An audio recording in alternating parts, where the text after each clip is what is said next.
then mixed with 9 ounces of water.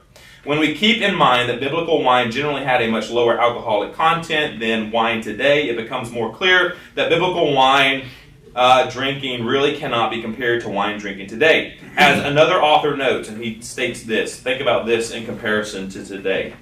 To consume the amount of alcohol that is just in 2 martinis by drinking wine containing 3 parts water and 1 part wine, one would have to drink over 22 glasses.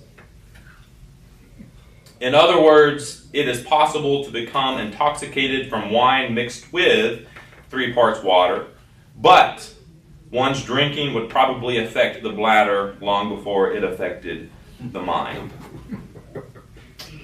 However, this is how we have to end. We don't have time. We're talking about drunkenness. The Bible calls us to a higher standard. That's the world we live. That's the life we live. I have to think about 3 examples and then I'll dismiss you. Despite a common practice of drinking wine in Bible times, the Bible makes clear that God's ideal situation is that wine be avoided altogether. The priests were God's chosen representatives to his people. So if we think about the priesthood, we think about the priests, the high priests. In Leviticus 10 and verse 9, they were explicitly told not to drink wine. Now they are God's chosen people. They are the priests. God said to them in Leviticus 10 and verse 9, do not drink wine or intoxicating drink, you nor your sons with you, when you go into the tabernacle or meeting, lest you die. God told the priests, don't drink or you will die. We are today God's priesthood. A couple more. Nazarites. You might be familiar with the Nazarite vow. So we have Samson who his parents took the Nazarite vow. We have some others who took the Nazarite vow. When you take the Nazarite vow, you are held to a higher standard. Numbers chapter 6.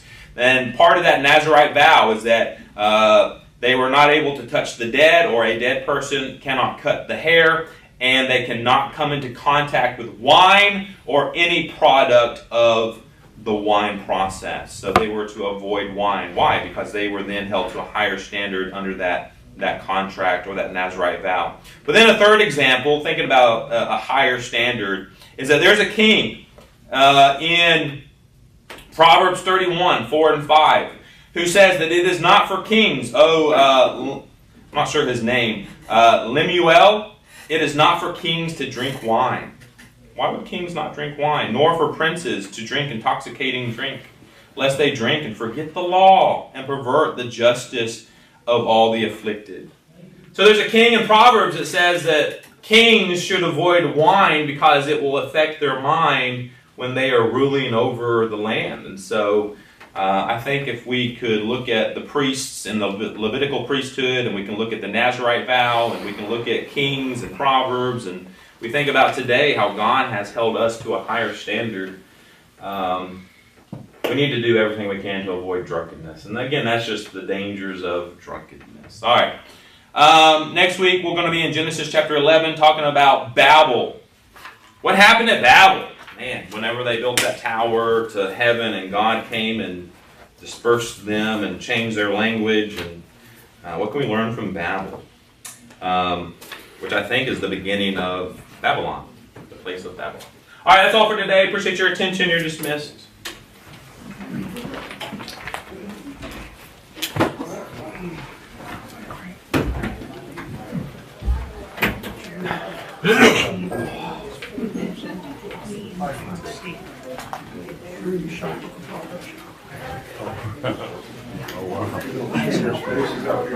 Thank you. There's just not enough room. That's what I'm saying. His mother used to work for the president. Tired from so long week, but Jane's tired too. To this day, Family members trying to arrest